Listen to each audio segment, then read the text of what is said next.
रमा एकादशी व्रत कथा। युधिष्ठिर ने पूछा, जनार्दन, कृपा करके बताइए, कार्तिक मास के कृष्ण पक्ष में कौन सी एकादशी होती है? भगवान श्री कृष्ण बोले, राजन, कार्तिक के कृष्ण पक्ष में जो परम कल्याणमयी एकादशी होती है वह रमा के नाम से विख्यात है। रमा परम उत्तम है और बड़े बड़े पापों को हरने वाली है। पूर्वकाल में मुचुकुंद नाम से विख्यात एक राजा हो चुके हैं जो भगवान श्री विष्णु के भक्त और सत्य प्रतिज्ञ थे।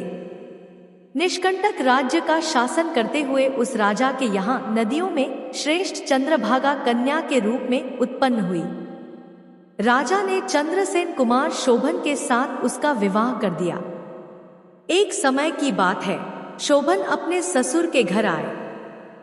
उनके यहाँ दशमी का दिन आने पर समूचे नगर में ढिंढोरा पिटवाया जाता था कि एकादशी के दिन कोई भी भोजन न करे, कोई भी भोजन न करे।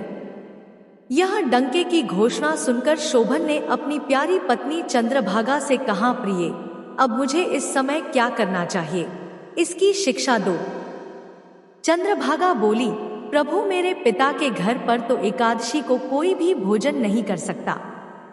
हाथी, घोड़े, हाथियों के बच्चे तथा अन्यान्य पशु भी अन्न, घास तथा जल तक का आहार नहीं करने पाते, फिर मनुष्य एकादशी के दिन कैसे भोजन कर सकता है? प्राणनाथ, यदि आप भोजन करेंगे तो आपकी बड़ी निंदा होगी। इस प्रकार मन में विचार करके अपने चित्त को दृढ़ कीजिए। शोभन ने कहा, प्रिय, तुम्हारा कहना सत्य है, मैं भी आज उपवास करूंगा। देव का जैसा विधान है वैसा ही होगा। भगवान श्री कृष्ण कहते हैं। इस प्रकार दृढ़ निश्चय करके शोभन ने व्रत के नियम का पालन किया। क्षुधा से उनके शरीर में पीड़ा होने लगी, अतः वे बहुत दुखी हुए। भूख की चिंता में पड़े पड़े सूर्यास्त हो गया। रात्रि आई, जो हरिपूजा परायण तथा जागरण में आसक्त वैष्णव मनुष्यों का हर्ष बढ़ाने वाली थी, परंतु वही रात्रि शोभन के लिए अत्यंत दुखदायिनी हुई। सूर्योदय होते होते उनका प्राणांत हो गया। राजा मुचुकुंद ने राजोचित काष्ठों से शोभन का दाह संस्कार कराया। चंद्रभागा पति का पालौकिक कर्म करके पिता के ही घर पर रहने लगी। नृपश्रेष्ठ, रमा नामक एकादशी के व्रत के प्रभाव से शोभन मंदराचल के शिखर पर बसे हुए परम रमणीय देवपुर को प्राप्त हुआ।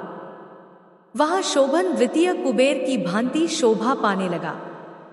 राजा मुचुकुंद के नगर में सोमशर्मा नाम से विख्यात एक ब्राह्मण रहते थे। वे तीर्थ यात्रा के प्रसंग से घूमते हुए कभी मंदराचल पर्वत पर गए। वहां उन्हें शोभन दिखाई दिए। राजा के दामाद को पहचानकर वे उनके समीप गए। शोभन भी उस समय द्विजश्रेष्ठ सोमशर्मा को आया जान शीघ्र ही आसन से उठकर खड़े हो गए और उन्हें प्रणाम किया। फिर क्रमशः अपने श्वशुर राजा मुचुकुंद का, प्रिय पत्नी चंद्रभागा का तथा समस्त नगर का कुशल समाचार पूछा। सोमशर्मा ने कहा, राजन, वहां सबकी कुशल है। यहाँ तो अद्भुत आश्चर्य की बात है। ऐसा सुंदर और विचित्र नगर तो कहीं किसी ने भी नहीं देखा होगा। बताओ तो सही, तुम्हें इस नगर की प्राप्ति कैसे हुई? शोभन बोले, विजेंद्र, कार्तिक के कृष्ण पक्ष में जो रमा नाम की एकादशी होती है, उसी का व्रत करने से मुझे ऐसे नगर की प्राप्ति हुई है। ब्राह्मण, मैंने श्रद्धाहीन होकर इस उत्तम व्रत का अनुष्ठान किया था, इसलिए मैं ऐसा मानता हूं कि यह नगर सदा स्थिर रहने वाला नहीं है। आप मुचुकुंद की सुंदरी कन्या चंद्रभागा से यह सारा वृत्तांत कहिएगा। शोभन की बात सुनकर सोमशर्मा ब्राह्मण मुचुकुंदपुर में गए और वहां चंद्रभागा के सामने उन्होंने सारा वृत्तांत कह सुनाया। सोमशर्मा बोले, शुभे, मैंने तुम्हारे पति को प्रत्यक्ष देखा है तथा इंद्रपुरी के समान उनके दुर्धर्ष नगर का भी अवलोकन किया है।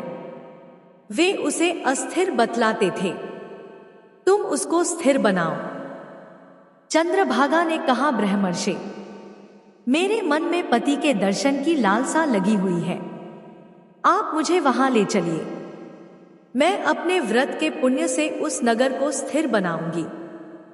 भगवान श्री कृष्ण कहते हैं, राजन, चंद्रभागा की बात सुनकर सोमशर्मा उसे साथ ले मंदराचल पर्वत के निकट वामदेव मुनि के आश्रम पर गए।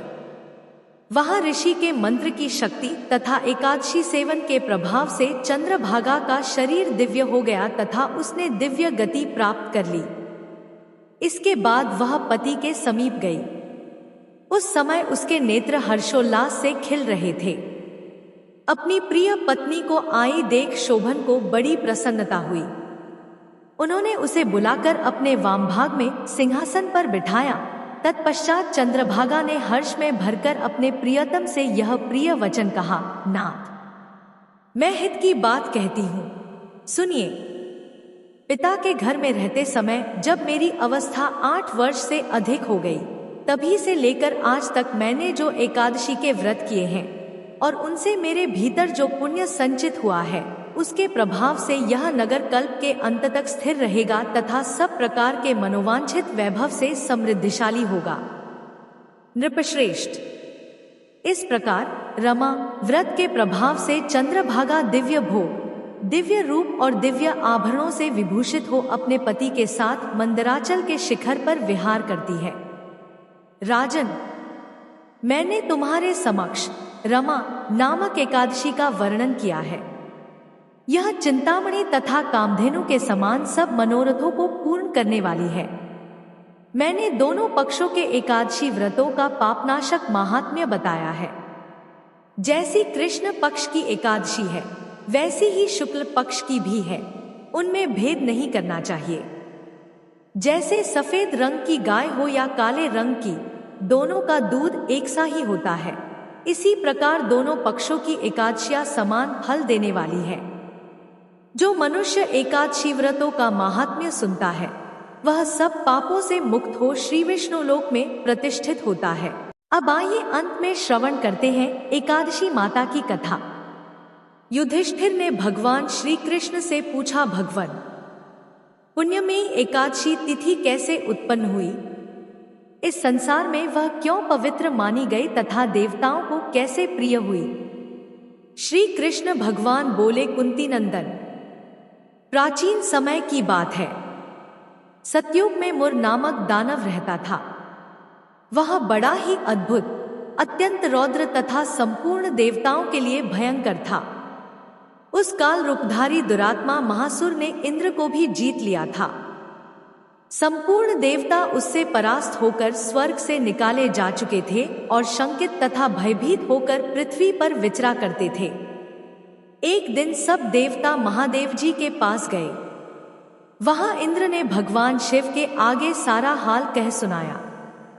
इंद्र बोले, हे महेश्वर, ये देवता स्वर्गलोक से निकाले जाने के बाद पृथ्वी पर विचर रहे हैं। मनुष्यों के बीच रहना इन्हें शोभा नहीं देता। हे देव, कोई उपाय बतलाइए। देवता किसका सहारा लें?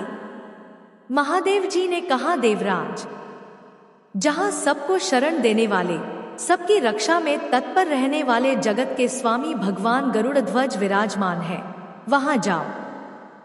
वे तुम लोगों की रक्षा अवश्य करेंगे। भगवान श्री कृष्ण कहते हैं, हे युधिष्ठिर, महादेव जी की यह बात सुनकर परम बुद्धिमान देवराज इंद्र संपूर्ण देवताओं के साथ क्षीर सागर में गए, जहां भगवान गदाधर सो रहे थे। इंद्र ने हाथ जोड़कर उनकी स्तुति की।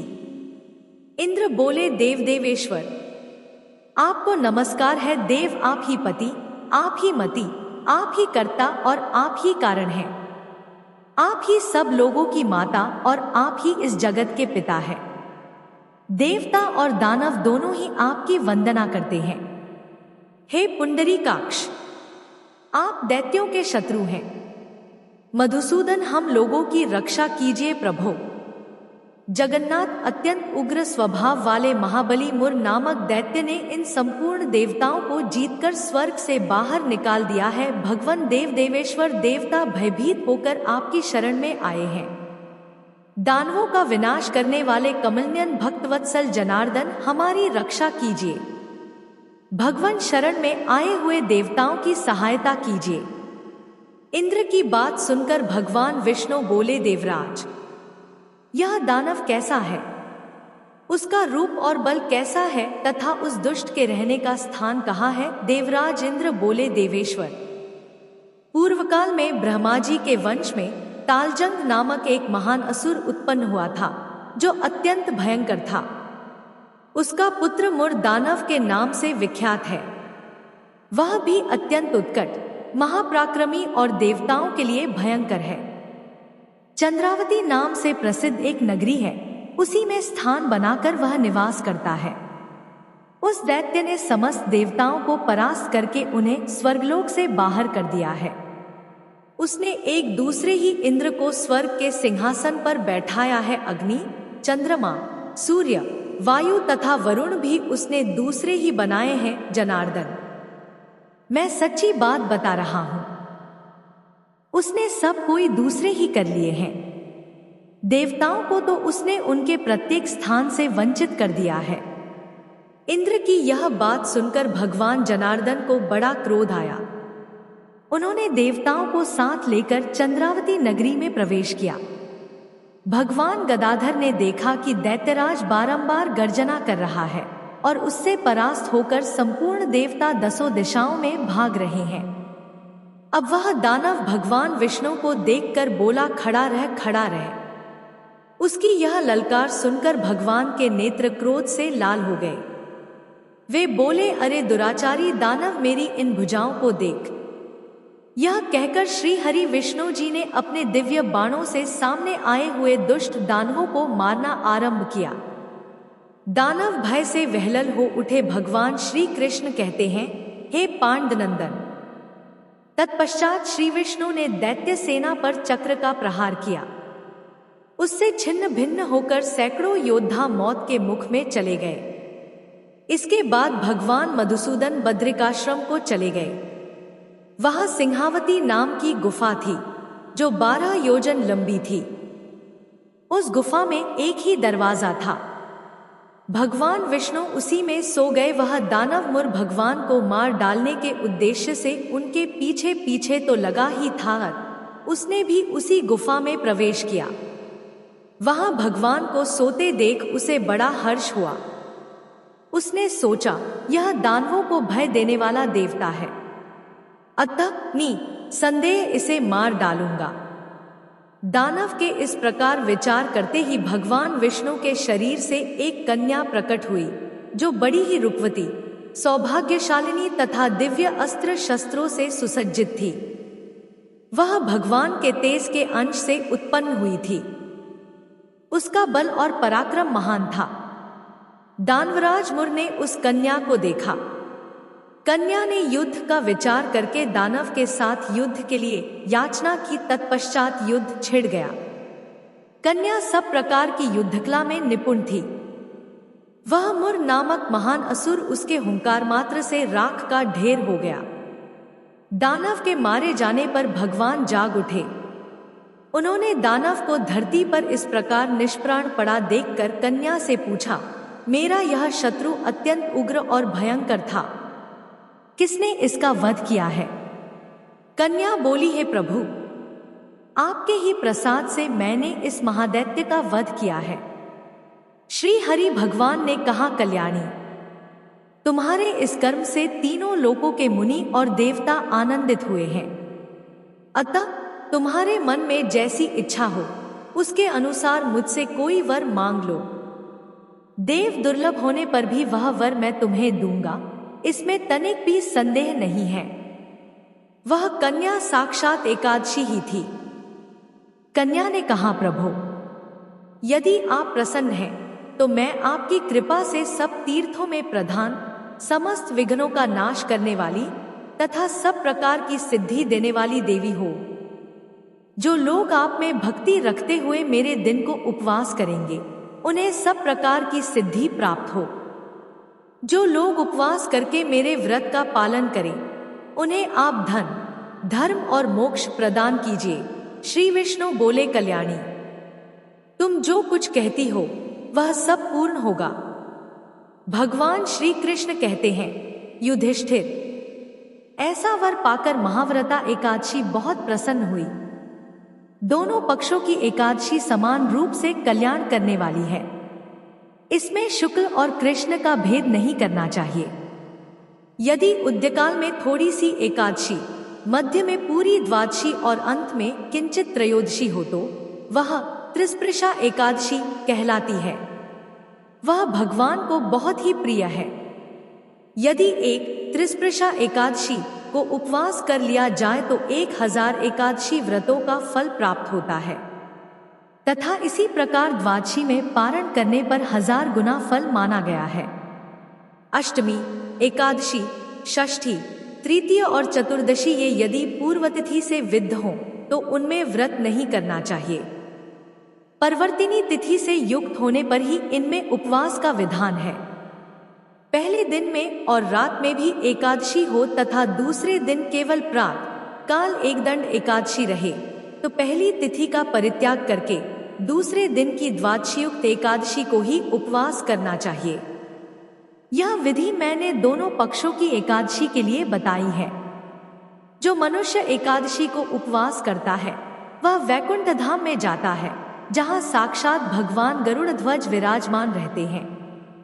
जो मानव हर समय एकादशी के महात्म्य का पाठ करता है उसे 1000 गोदान के पुण्य का फल प्राप्त होता है।